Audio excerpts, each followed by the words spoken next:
never thought I would be writing this, but recent events have left me with no choice. I, 28F, come from a middle-class family in the suburbs of Chicago. My mom died in a car accident when I was 2, leaving my dad, 58M, to raise me alone.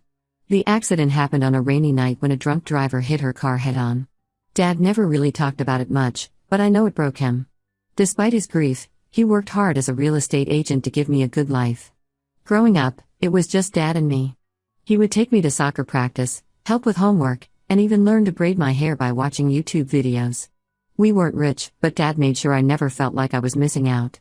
He built a successful real estate business from scratch, working long hours but always making time for our Sunday movie nights. Dad's family was very involved in my life during those early years. My Aunt Emma would watch me after school, and weekends were spent at my grandparents' house. We were a tight-knit family, always celebrating holidays and birthdays together. Dad dated occasionally but never seriously, saying his priority was raising me. Things changed drastically when I was 12. Dad met Amber, 45F, while showing her a house. She had recently divorced and moved to our area with her daughter Amy, 16F. Amber came across as sophisticated and charming. She worked in marketing and always dressed impeccably. Amy was quiet but seemed nice enough. Dad and Amber started dating, and it felt like a whirlwind romance.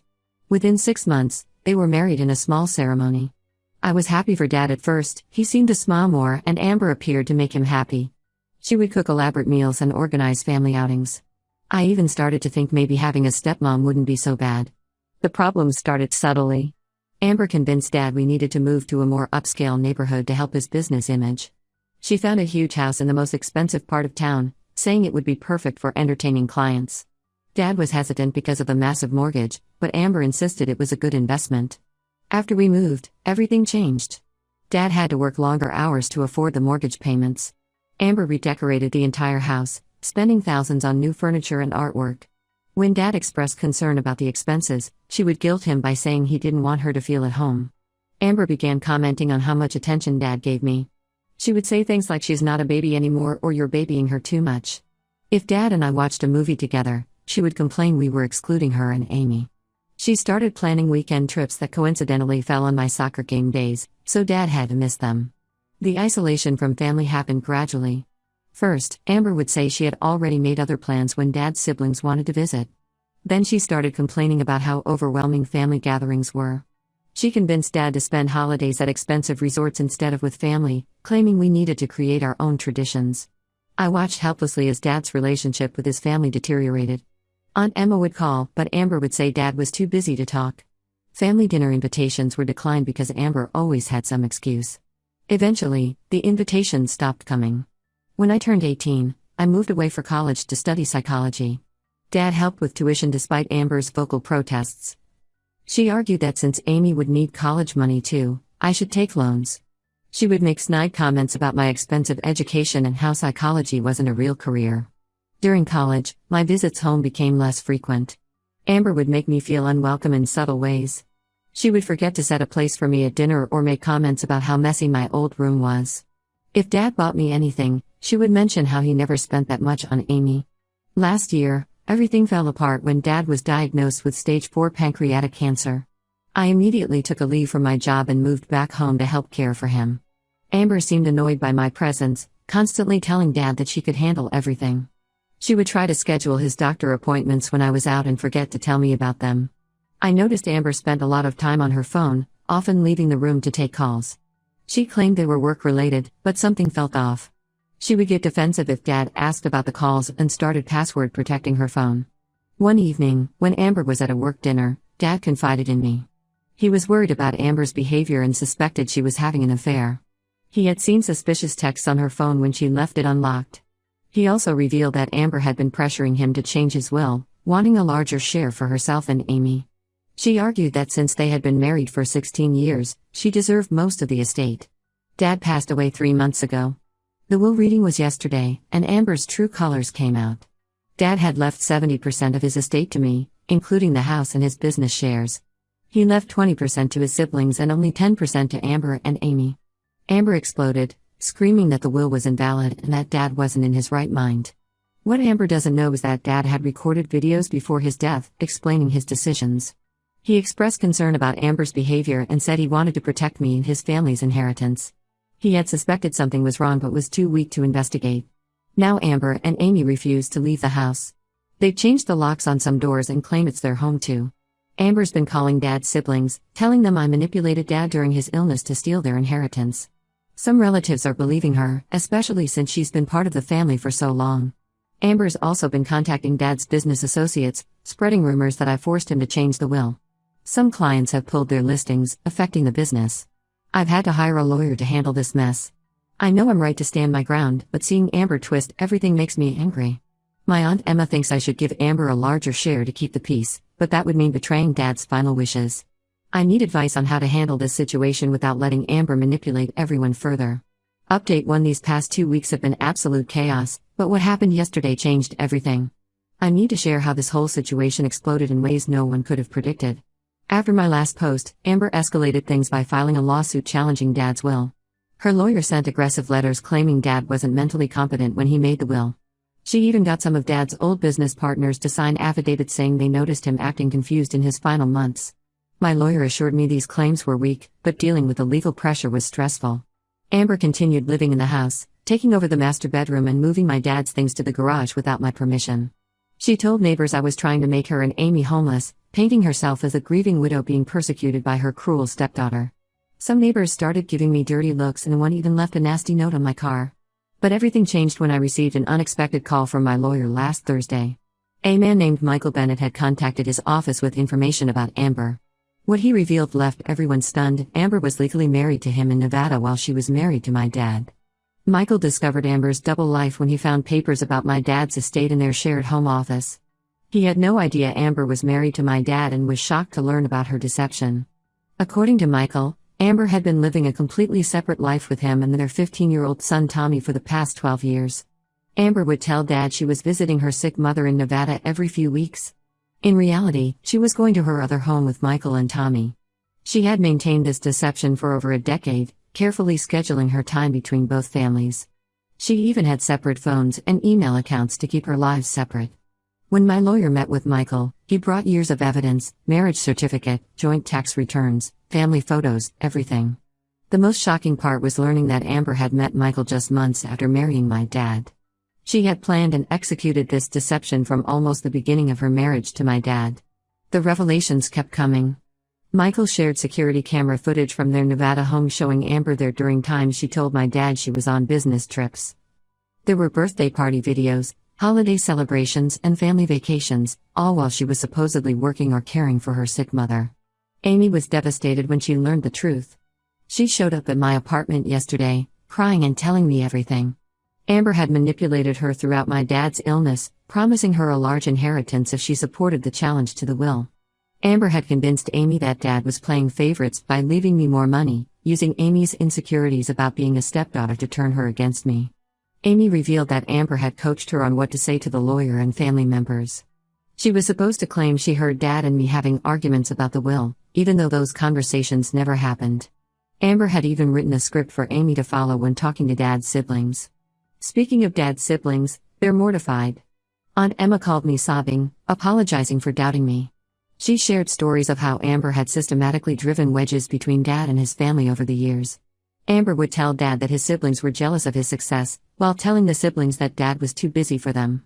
She played both sides perfectly, ensuring the family grew apart. The most disturbing discovery was the financial aspect. My lawyer found evidence that Amber had been transferring money from Dad's accounts to her life with Michael throughout the marriage. She set up fake vendor accounts through Dad's real estate business, making it look like legitimate business expenses. Over 16 years, she had stolen nearly $200,000 this way. Michael immediately filed for divorce after learning about Amber's deception. He's working with my lawyer, providing all financial records showing how Amber moved money between her two lives. The police are now involved, investigating Amber for potential fraud and bigamy charges. Amy has moved in with her biological father, unable to face her mother's lies anymore. She wrote me a long letter apologizing for her role in everything, explaining how Amber had used her need for maternal approval to manipulate her. She included text messages from Amber showing how she had orchestrated the whole inheritance scheme. Amber's reaction to being exposed was both predictable and shocking.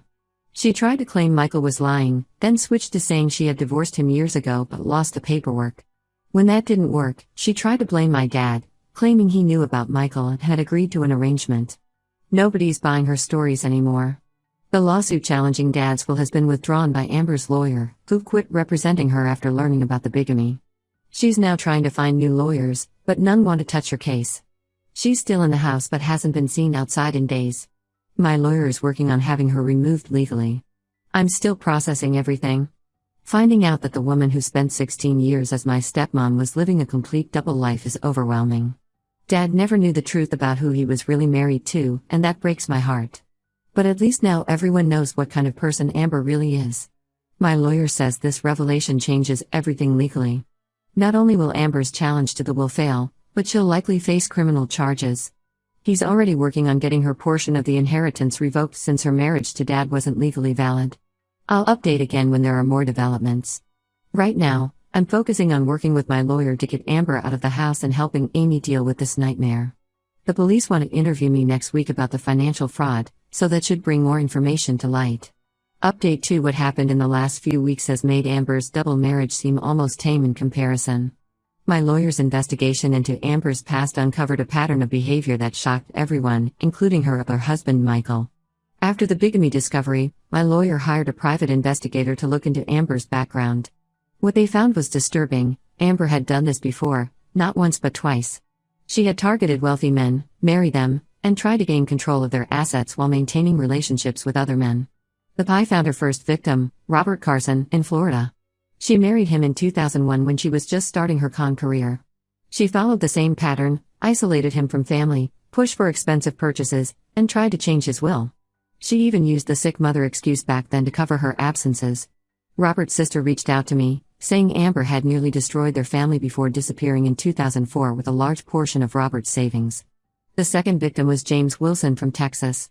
She married him in 2005, just months after leaving Robert. With James, she refined her technique. She managed to convince him to sign over his beach house to her before he discovered she was still legally married to Robert. When James confronted her, she vanished, taking expensive jewelry and his car with her. Both Robert and James came forward with documentation proving Amber's fraud. James even had security footage from 2005 showing Amber breaking into his house after he discovered her lies. She was trying to steal documents that could prove her fraud. This evidence helped us get an emergency restraining order against her, as my lawyer worried she might try to break into Dad's house to destroy evidence. The investigation also revealed that Amber had changed her name multiple times. She was born Susan Reynolds, then became Amber Carson, then Amber Wilson, and finally Amber Bennett/Marshall, using both Michael's and my dad's surnames. She had driver's licenses and credit cards under various combinations of these names. What's really disturbing is how calculated everything was. The Pie found Amber's old laptop in the garage, and the browser history showed she had researched Dad's finances and business long before meeting him. She had deliberately gotten a job with one of Dad's business associates to engineer their chance meeting. Everything about their relationship had been planned. Amber's current life completely fell apart once these revelations came out. Her marketing firm fired her after learning about the fraud investigations. Her friends, who she'd manipulated with stories about me being a cruel stepdaughter, now know the truth. Even her country club membership was revoked, which apparently bothered her more than the criminal investigation. Amy came by yesterday with more revelations. She found old journals in their storage unit that detailed Amber's plans. There were lists of potential targets, wealthy men, notes about their finances, and strategies for isolating them from family. Dad's name was on a list from 2006, years before she met him. Amy was horrified to discover that her mother had planned everything, including using her to gain Dad's trust. The police investigation expanded to include all of Amber's previous frauds. They found offshore accounts where she had hidden money stolen from her various husbands. She had nearly $500,000 stashed away from her various schemes. Michael has been cooperative throughout this process. He's as devastated as anyone, having believed he was in an exclusive marriage with Amber for 12 years. Their son Tommy is struggling to understand why his mother lived a double life. Michael's lawyer is working with mine to trace all the stolen money. Amber's response to these discoveries was unexpected. Instead of running, she's trying to claim she has a mental disorder that causes her to create multiple lives. No one's buying it, especially since her journals show careful planning and calculations. She's trying to gather sympathy from anyone who will listen, but her reputation in the community is destroyed. Yesterday, the police found evidence that Amber had been planning her next target even before Dad got sick. She had already created a dating profile and was researching another wealthy businessman in a nearby city. She actually had spreadsheets comparing potential victims based on their net worth and vulnerability to manipulation. I'm still processing all this information. The woman who lived with us for 16 years, who I tried to accept as family, was nothing but a calculating fraudster. She played everyone, including her own daughter and the son she had with Michael. The depth of her deception is almost unbelievable. The criminal investigation is ongoing, and my lawyer says there will likely be multiple charges across several states. For now, Amber has finally moved out of the house, though only after the police threatened to arrest her for trespassing. I'm changing all the locks and installing security cameras, just in case. I'll update again when there are more developments, especially after the criminal charges are filed. Right now, I'm focusing on helping Amy and working with the investigators to piece together the full extent of Amber's deceptions. Update 3: The final chapter of this nightmare has finally been written. Amber's house of cards came crashing down in the most satisfying way possible. After months of investigation, Amber was arrested and charged with multiple felonies across 3 states. The charges included fraud, bigamy, grand theft, and identity theft. The evidence against her was overwhelming. The prosecutors had her detailed journals, financial records, and testimony from all 3 husbands, Dad's videos, Michael's evidence, and statements from her previous victims. Amber tried to play the mental illness card in court, bringing in a psychiatrist who claimed she suffered from a personality disorder. The judge wasn't convinced, especially after the prosecution showed her methodical planning through her journal entries and spreadsheets. The final nail in her coffin was the evidence that she had already been researching her next victim while Dad was sick. She ended up pleading guilty to avoid a longer sentence but still got 15 years in prison. The judge was particularly harsh, citing her exploitation of terminally ill Dad and the psychological damage he caused to Amy and Tommy. She's also been ordered to repay over $800,000 to her victims' families, including the money she stole from Dad's accounts. Amy has been in intensive therapy, dealing with the trauma of discovering her entire childhood was built on lies. She found out that Amber had manipulated her biological father during their divorce, using similar tactics to isolate Amy from him. She's rebuilding her relationship with her dad now and is starting to heal. While I sympathize with her situation, I've maintained minimal contact to avoid getting pulled back into any drama. Michael and Tommy moved back to Nevada. Tommy is also in therapy, struggling to understand how his mother could lead such an elaborate double life. Michael has been cooperative throughout the legal proceedings, helping to trace all the money Amber had hidden in various accounts. The most unexpected development was the response from the real estate community. After Amber's sentencing, several of Dad's old clients came forward with stories about how she had tried to manipulate them into making risky investments through Dad's business. She had apparently been running smaller scams alongside her marriage fraud, using Dad's reputation to gain people's trust. Dad's siblings and I have completely rebuilt our relationship. We now understand how Amber systematically destroyed our family bonds with her lies and manipulation. We have monthly family dinners, something Amber had prevented for years. My Aunt Emma helped me renovate Dad's house, which I've decided to keep. We turned Amber's home office into a memory room for Dad, displaying his awards and family photos that Amber had hidden in the garage. I've started working with a fraud awareness organization that helps protect elderly people from scammers like Amber. We use Dad's story, with details changed, to show how these predators operate. I've also connected with Robert and James's families, and we're working together to help other victims of marriage fraud. The karma didn't stop with Amber's imprisonment. Her cellmate turned out to be someone she had scammed in her earlier cons, a former friend whose identity she had stolen. The prison guards say Amber requested solitary confinement within a week. Looking back, I realized Dad must have suspected something wasn't right with Amber, which is why he left the estate mostly to me and his siblings. He tried to protect us even when he couldn't prove what Amber was doing. The videos he recorded during his illness show he knew something was wrong but couldn't piece it all together. I'm finally at peace with everything that happened. Amber's betrayal of our family was complete and calculated, but in the end, justice prevailed. I'm focusing on honoring Dad's memory and helping prevent others from falling victim to people like Amber. The house feels like a home again, filled with family and genuine love, everything Amber tried to destroy but ultimately failed to take away from us.